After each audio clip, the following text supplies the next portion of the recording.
Welcome back to the commerce edge. मैं दिव्या। आज की इस क्लास में हम पढ़ने वाले हैं लागत लेखांकन का अर्थ, लागत लेखांकन की विशेषता, लागत लेखांकन के लाभ व उद्देश्य और लागत लेखांकन की प्रमुख रीतियों के बारे में आसान भाषा में डिटेल में समझेंगे।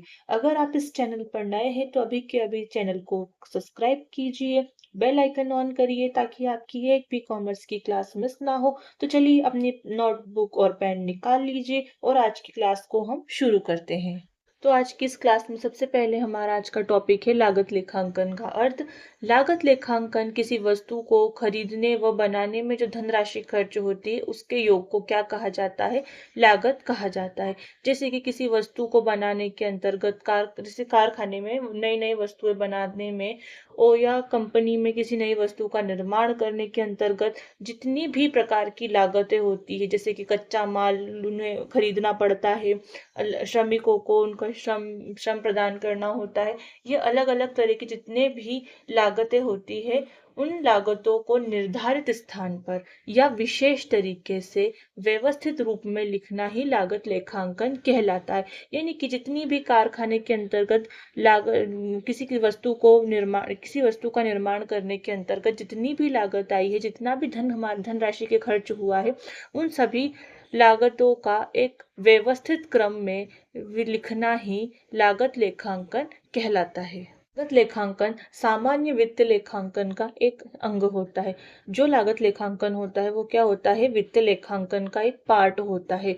इसके अंतर्गत निर्माण यानी कि कारखाने के अंतर्गत निर्माण, मैन्युफैक्चरिंग या उत्पादन कार्य में प्रयोग किया जाने वाला कच्चा माल, श्रम एवं अन्य व्यय का वैज्ञानिक विश्लेषण किया जाता है। देखिए, इसके अंतर्गत जैसे कच्चा माल हो गया, श्रमिक, बिजली बिजली बिजली हो गई, पानी हो गया, या अलग अलग तरीके से जितने भी व्यय होते हैं उनका वैज्ञानिक तरीके से विश्लेषण किया जाता है। यही सभी लागत के अंतर्गत आता है और इनका व्यवस्थित सिस्टमेटिक तरीके से इन सभी का लेखा करना, एक जगह उन्हें सब सारी लागतों का एक जगह लेखा करना ही लागत लेखांकन कहलाता है।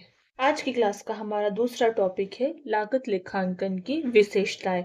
क्या है? कला एवं विज्ञान दोनों। यह वैज्ञानिक सिद्धांत एवं नियमों पर आधारित होता है। इसे विज्ञान कहा जाता है और इसे व्यवहारिक रूप में लागू करने के लिए अनुभव, दक्षता की आवश्यकता होती है, कला के रूप में देखा जाता है। तो लागत लेखांकन की सबसे पहली विशेषता क्या है? कि यह कला और विज्ञान दोनों का ही संगम होता है। जिसके बाद इसकी दूसरी विशेषता है वित्तीय लेखांकन का प्रमुख भाग होता है। जैसे कि हमने अभी ऊपर डेफिनेशन में भी इसे देखा था कि यह सामान्य लेखांकन का एक विशिष्ट अंग होता है जो लागत के से संबंधित आंकड़ों एवं जानकारी प्रदान करता है। यानी कि कितनी लागतें हुई है, क्या क्या व्यय हुआ है, उन सभी के आंकड़ों को एकत्रित करता है और इसकी जानकारी प्रदान करना ही लागत लेखांकन का एक कार्य होता है। और ये वित्तीय लेखांकन का एक प्रमुख यानी कि सबसे इम्पोर्टेंट पार्ट होता है फाइनेंशियल अकाउंटिंग का। इसकी तीसरी विशेषता है वैज्ञानिक पद्धति का प्रयोग। यानी कि लागत लेखांकन के अंदर इसमें इसमें व्ययों का वर्गीकरण यानी कि उनका क्लासिफिकेशन होता है, विश्लेषण की और वैज्ञानिक एवं व्यवस्थित सिद्धांत के अनुसार किया जाता है। यानी कि लागत लेखांकन का जो प्रयोग है वह क्या होता है? वैज्ञानिक पद्धति का प्रयोग होता है इसके अंतर्गत। इसकी चौथी विशेषता है लागत नियंत्रण में सहयोगी। यह अनावश्यक खर्च को चिन्हित कर उत्पादन की लागत को नियंत्रित करने में प्रबंधक को सहायता प्रदान करता है। यानी कि लागत लेखांकन से हमें अनावश्यक खर्च यानी कि जो अलग से खर्च हो रहे हैं उन्हें चिन्हित करता है, यानी उन्हें बताता है और कुल लागत जितनी भी कुल लागत हो रही है उसे नियंत्रित यानी कि कंट्रोल करने में प्रबंधक की सहायता प्रदान करता है। इसकी पांचवी विशेषता है लाभ की सटीक जानकारी। यानी कि यह प्रत्येक उत्पादन, कार्य या प्रक्रिया से प्राप्त होने वाले शुद्ध लाभ या हानि को सटीक जानकारी प्रदान करता है। यानी कि यह प्रबंधक या संस्था को यह बताता है कि कहाँ पर मतलब किस जगह से उन्हें शुद्ध लाभ प्राप्त हो रहा है और कहाँ पर उन्हें हानि हो रही है, उसकी सटीक यानी कि सही सही जानकारी प्रदान करने का कार्य लागत लेखांकन करता है। क्लास में सब दूसरी टॉपिक में देखा है लागत लेखांकन की विशेषता, जिसमें से हमने पहली देखी है कला एवं विज्ञान दोनों वित्तीय लेखांकन का प्रमुख भाग होता है। वैज्ञानिक पद्धति का इसमें प्रयोग किया जाता है, लागत नियंत्रण में सहयोगी होता है और लाभ की सटीक जानकारी प्रदान करता है। तो यह 5 विशेषता लागत लेखांकन की हमने इसमें देखा। हम आगे चलते हैं। हमारा तीसरा आज का टॉपिक है लागत लेखांकन के लाभ एवं उद्देश्य। तो सबसे पहले इसके क्या लाभ होते हैं, इसके क्या उद्देश्य होते हैं, ये देखते हैं। तो सबसे पहला है सामग्री का सही उपयोग।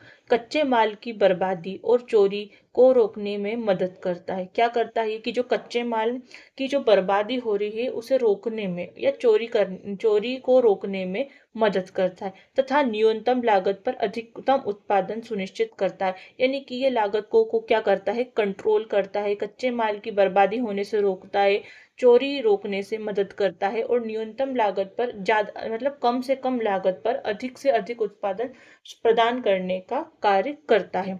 तो पहले इसका लाभ हो गया है सामग्री का सही उपयोग। दूसरा इसका लाभ है कर्मचारी श्रमिकों कोई कार्य का मूल्यांकन। इससे क्या होता है कि श्रमिकों की कार्य कुशलता और समय का सही सही लेखा जोखा रखकर उत्पादन क्षमता में सुधार करता है। यानी कि ये कर्मचारी श्रमिक को जो कर्मचारी है उनकी कार्य कुशलता को समय समय पर उनका सही तरीके से लेखा जोखा रखकर उत्पादन क्षमता में क्या करता है, ये सुधार करता है। इसके तीसरा इसमें है नियोजन एवं विश्लेषण में सहायक। प्रबंधकों को भविष्य की योजना बनाने और लागत का विस्तृत विश्लेषण करने में मार्गदर्शन प्रदान करता है। यह क्या करता है, प्रबंधक जो अपनी भविष्य में योजना बनाते हैं कि जैसे उनकी योजनाएं होती है कि किस किस तरह से कारखाने में या हमारी कंपनी को बढ़ाया जाए, उसमें किस किस तरीके से और मैन्युफैक्चरिंग का कार्य और वृहद स्तर पर कार्य किया जाए। तो इसकी योजना बनाने में लागत लेखांकन विस्तृत विश्लेषण और मार्गदर्शन प्रदान करता है। लेखांकन का चौथा उद्देश्य देखते हैं, भविष्य का अनुमान लगाना।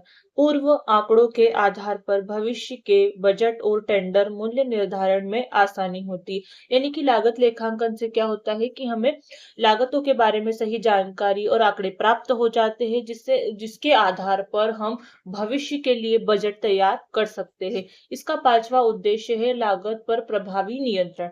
यानी कि प्रत्येक चरण पर व्यय का बजट निर्धारित करके कुल लागत को बढ़ाने से रोकता है। यानी कि क्या करता है कि लागत पर प्रभावी नियंत्रण करता है। यानी कि जितने भी अलग अलग तरह के चरण होते हैं मैन्युफैक्चरिंग के अंदर, उनके व्यय का बजट निर्धारित करता है और उनकी लागत को बढ़ने से रोकता है। यानी कि उन्हें कम से कम लागत में अधिक से अधिक उत्पादन करने का कार्य लागत लेखांकन के अंदर यानी लागत लेखांकन के अंदर दिखाया जाता है।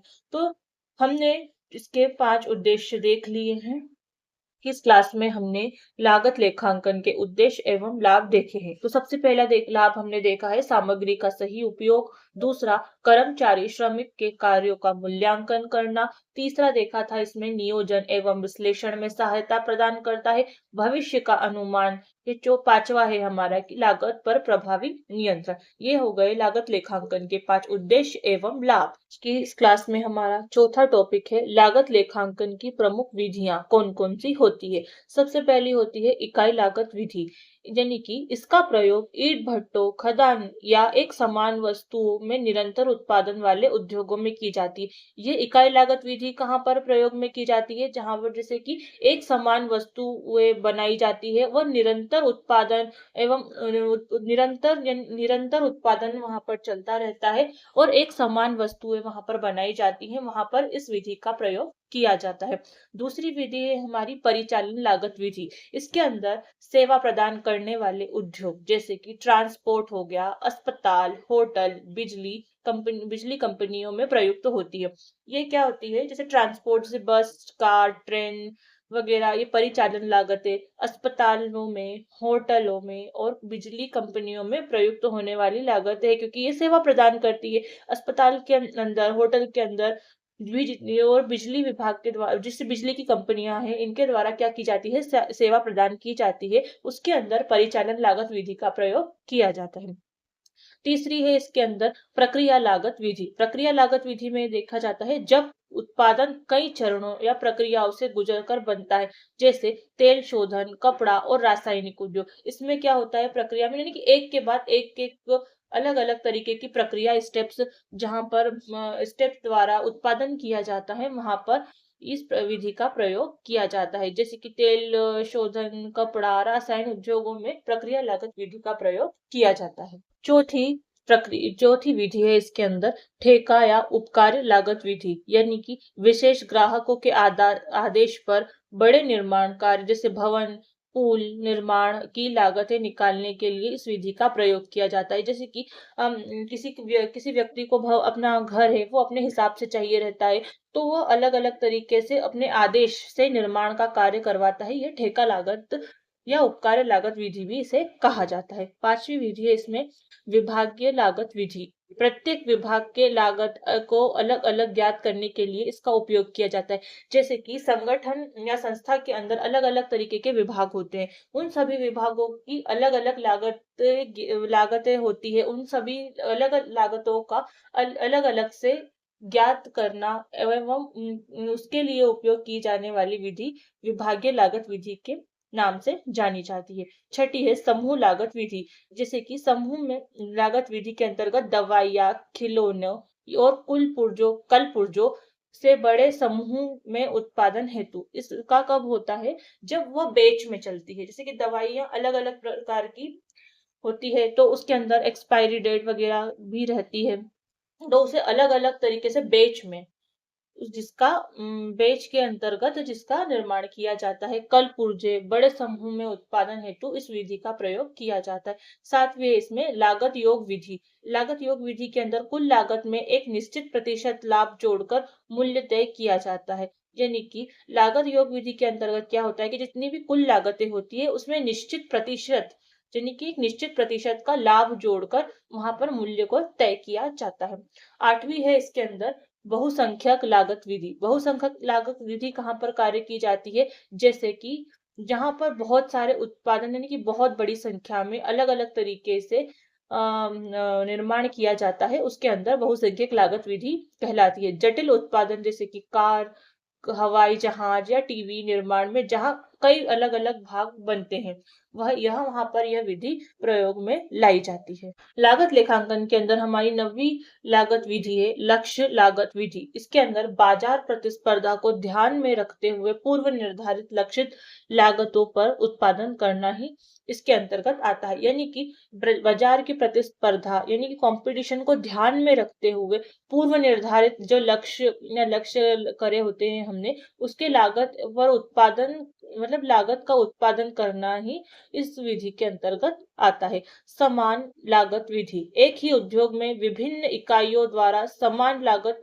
सिद्धांतों को अपनाना। यानी कि यहाँ पर क्या होता है कि एक ही उद्योग के अंदर भिन्न भिन्न जितनी भी इकाइयां होती है उनके द्वारा एक समान लागत विधि का उपयोग किया जाता है। यानी कि लागत सिद्धांत को अपनाने का कार्य इसके अंतर्गत किया जाता है। इस क्लास में हमने लागत की प्रमुख विधियों भी देखी है, जैसे कि इकाई लागत विधि, परिचालन लागत विधि, प्रक्रिया लागत विधि, ठेका या उपकार्य लागत विधि, विभागीय लागत, मूल लागत विधि, लागत योग विधि, बहुसंख्यक लागत विधि, लक्ष्य लागत विधि और 10वीं थी समान लागत विधि। तो दोस्तों, आशा करती हूँ कि आपको आज की क्लास के टॉपिक अच्छे से समझ आ गए होंगे। अगर वीडियो पसंद आई हो तो लाइक शेयर सब्सक्राइब जरूर करें। मिलते हैं अगली क्लास में, तब तक के लिए कीप लर्निंग।